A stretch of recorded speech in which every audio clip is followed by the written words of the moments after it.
Sage here with Hippie from the 49th. Trump is calling the Epstein files a Democratic hoax, claiming they were manufactured by Obama, Clinton, Biden, and Harris. But these files span decades, multiple administrations, and federal courts. So let's slow down and look at what we actually know versus what fairy tales might be living in demented Donnie's head.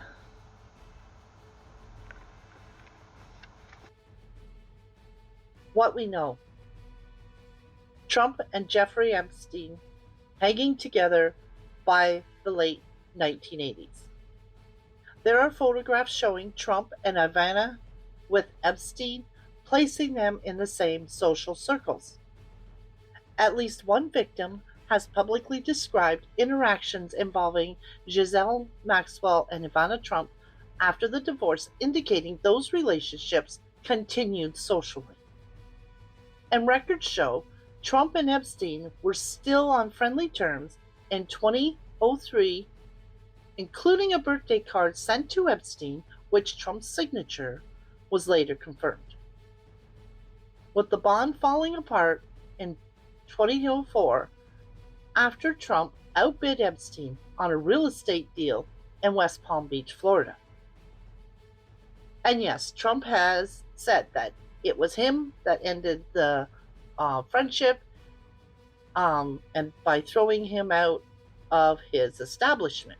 Now, at one point, Trump was saying it was the casinos that he was throwing him out in New Jersey. But then later, Trump said it was Mar-a-Lago that he was throwing him out. So I'm going to tend to believe Epstein's side of the story. The question is, why lie about knowing someone when it was a public relationship and there is so much photographic evidence?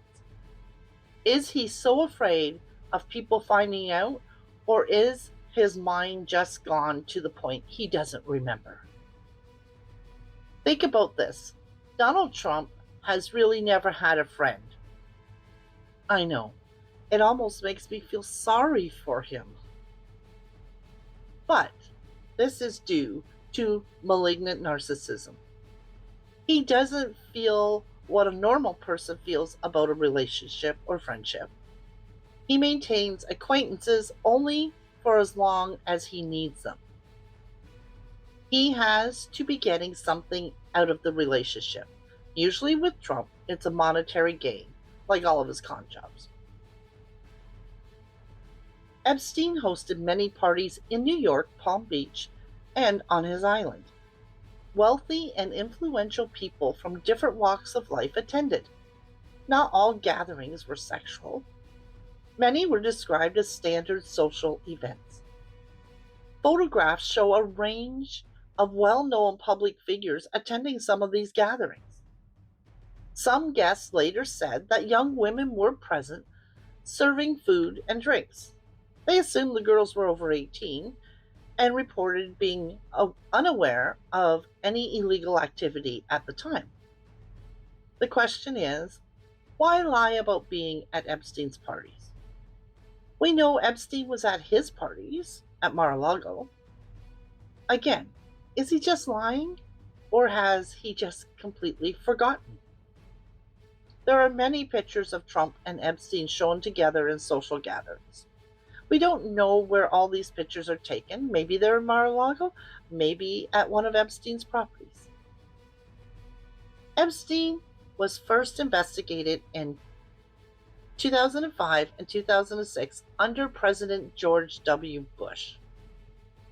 Victim statements, police reports, flight logs, and financial records were created years before the people Trump accuses of manufacturing a hoax ever held executive power. These documents come from Palm Beach Police, the FBI in the mid-2000s, federal prosecutors in New York, and civil lawsuits filed between 2014 and 2017. You can't manufacture files that already existed across multiple administrations, courts, and law enforcement agencies. Alex Acosta, the federal prosecutor for South Florida, negotiated a plea deal, stating going to court would have been a crapshoot. During 2025 House Oversight Committee investigation, he stands by his decision. So, what happened to all those civil cases? Epstein was arrested in July 2019 while Trump was president. The FBI seized hard drives, photographs, videos, and documents from Epstein's Manhattan mansion. These materials were logged as federal evidence under Trump's DOJ Attorney General William Barr. During Barr's questioning by the House Oversight for Transparency to the files, he was asked about the handling of the files and stated that he had limited conversations with Trump about Epstein and saw no evidence in implicating him in any wrongdoing. At the time I'm working on this video, they have not yet questioned Jeffrey Berman, U.S. Attorney for the South District of New York, involved in the prosecution of Epstein, or William Sweeney, the Junior Assistant Director of the FBI New York office, was involved in overseeing the investigation into the Epstein case. Both of these men, I think, would have great insight into witness statements and the depositions that were taken. Hopefully, they will be questioning them soon. All of this makes me wonder, if the files were fake, why didn't Trump's DOJ say this in 2019 when they had custody of the evidence? Epstein died while in jail in New York in August 2019. Then everything was dropped. It wasn't just Virginia that had come forward. There were many victims the FBI had interviewed. So the DOJ had all of this information and victim statements, which named Epstein and other men they were trafficked to. It seems that only Prince Andrew was affected by the allegations, which shocked me to my core. Prince Andrew has always been my favorite of the three princes. Oh my God. Okay, much of the questioning of William Barr was focused on Epstein's death. So the questions that should have been asked, why didn't the investigation continue into the other men that were named in these files? Did it have something to do with the man who was in charge at that time? Did his DOJ bury those files and mark the case closed to protect him? In my opinion, neither Epstein nor Virginia committed suicide. The truth coming out could have ruined the lives of some very influential people. Epstein was a puke and a weasel, but I don't think he had the guts to take his own life. As well, there have been reports that he feared his life was going to be ended. And Virginia had moved on and far away. She got married, she had children, she was living a beautiful life in a beautiful country.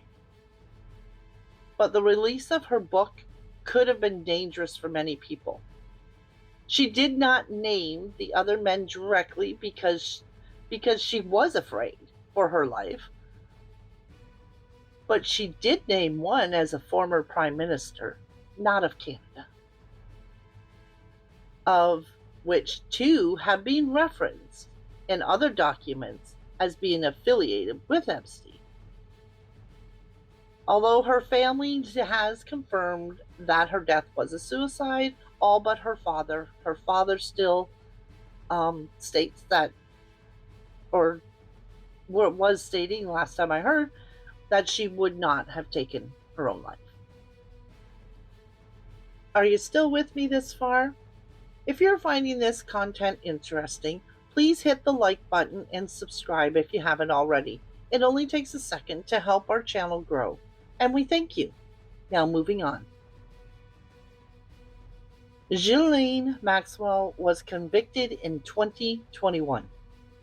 The prosecution relied on victim testimony, physical records, and collaborating documents. Defense attorneys had full access to discovery. A conviction means the evidence survived. Defense challenges, cross-examinations, and judicial review. MAGA folks argue, why didn't Biden release the files? The answer is simple. The files were part of an active trial. You cannot release evidence while it is being used in court.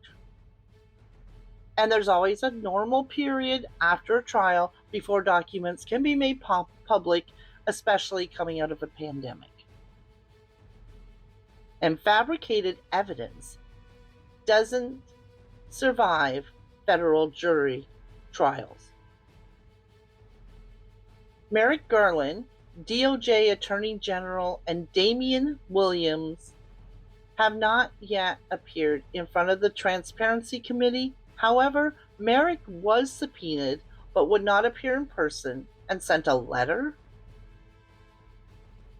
The question I have is, after Maxwell's case concluded, the DOJ must have known about the other men. Again, why didn't they look into this further? And she was sentenced for 20 years in federal prison. In 2025, she was moved from maximum security to minimum security prison after meeting with Todd Blanche, Deputy U.S. Attorney General under Trump's administration.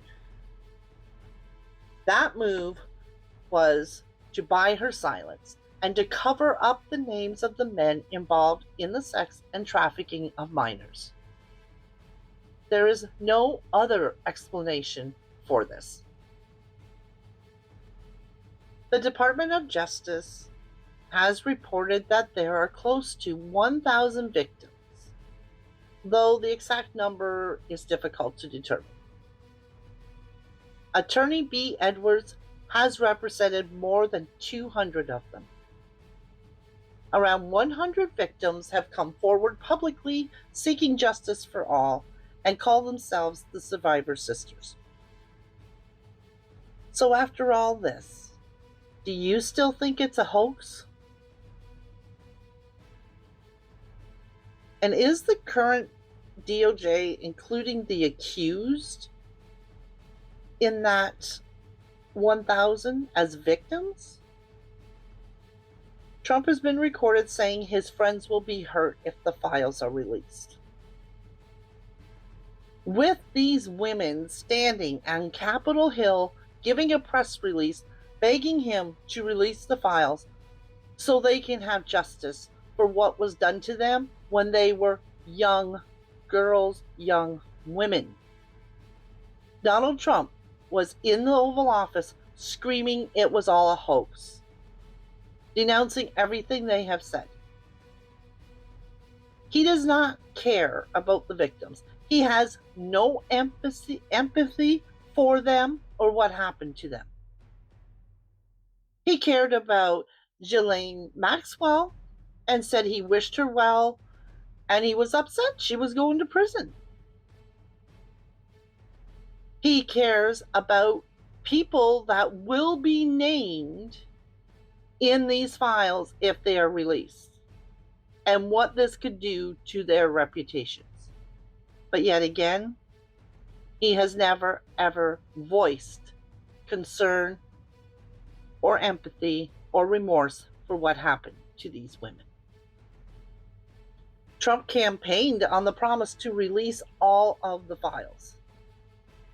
Podcasters on both sides of the aisle were calling for the release of the files, including FBI Director Patel and FBI Assistant Director Bongino when they were podcasters.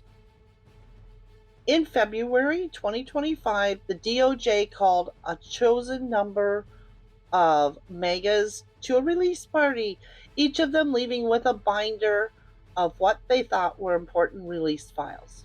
It turned out to be nothing. Also, around that time, Bondi said the list was on her desk, and she can work on releasing that. The list being the Epstein list. In July, Bondi announced there is no list. After pushback from the public, she said they would not be releasing any further files because the case was closed. Duh. Like she could release them if the case was open. Man, she is stupid at times.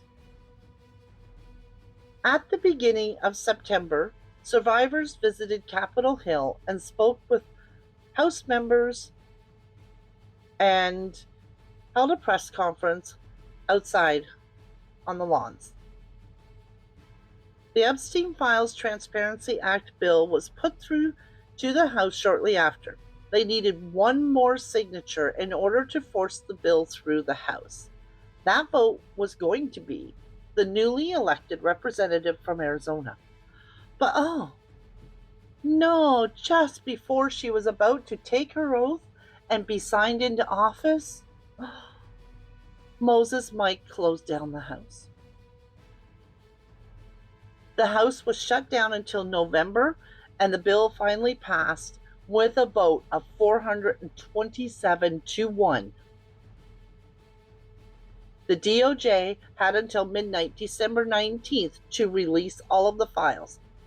Guess what?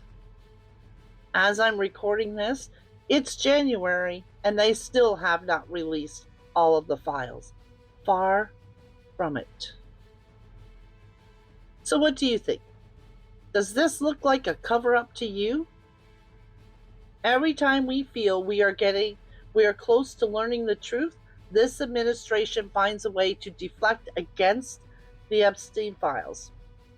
They want you to forget about them. But you know what?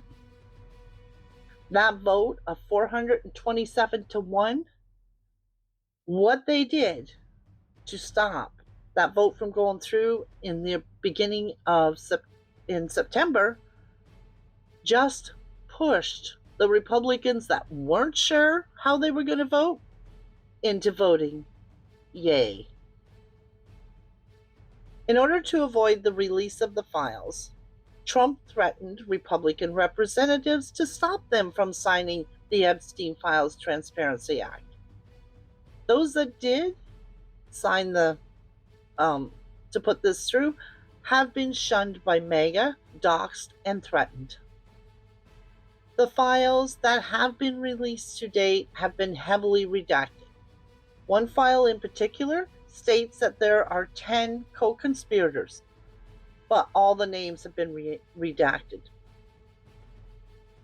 It is entirely possible that many of the other files name even more conspirators.